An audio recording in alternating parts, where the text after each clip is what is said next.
што се планира за паркирањето ваја. Знаеме дека е во голем хаос, дека на многу точки нема место, нема доволно паркинг места, дека граѓаните имаат проблем да го паркираат своето возило кога се враќаат од работа или ако после работа некаде се задржат, па тогаш е мисија невозможна и паркираат далеку од своите домови.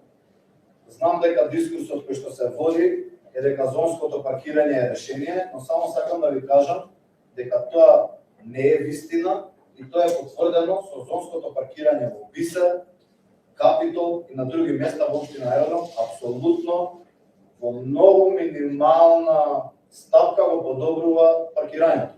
Затоа прашуваме дали општината и градоначалникот имаат идеја и план, тој веќе ги одговори, но мене ми е прашањето следно, да го парафразирам или да го поставам поинаку.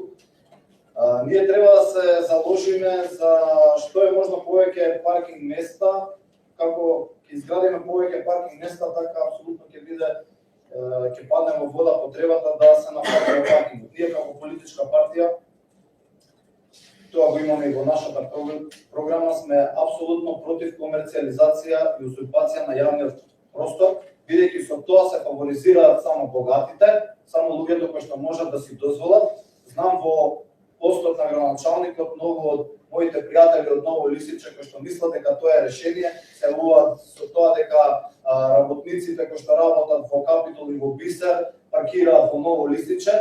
Нормално дека ќе паркираат бидејќи се слабо платени и бидејќи не можат да си дозволат 8 часа да плаќаат паркинг, кој што е 30 денари на секаде. Тоа е исто така уште една проблематична точка.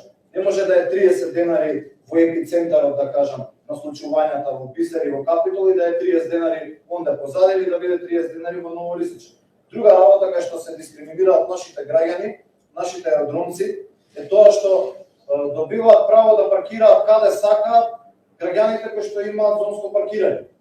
Значи тој може да паркира и на Бисер, и на Капитол, и на Рудичаевац, и на Јане Сандански и секаде, а ние од Ново Лисиче, од Мичурин, од Горно Лисиче, од Долно Лисиче секаде мора да плаќаме. Значи ние сме апсолутно дискриминирани по таа основа и сметам дека е неправедно.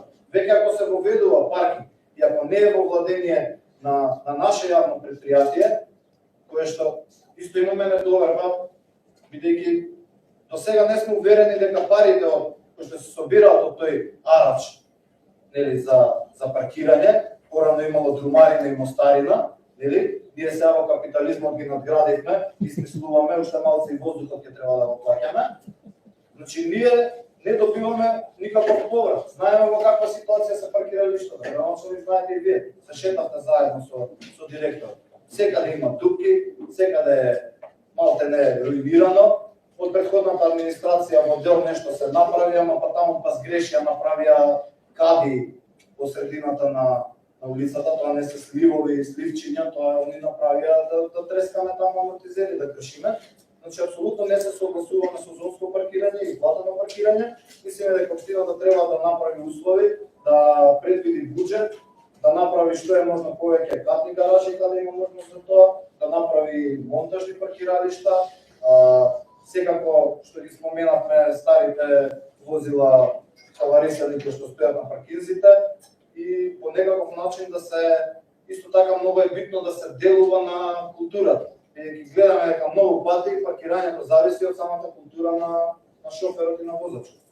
Со ова ќе завршам со ова прашање. Може и написмено да ми се одговори, не мора да се повторува од градоначалникот, зашто знам што ќе каже. Мислам дека малце повеќе работа, малце по малку пиар би било продуктивно.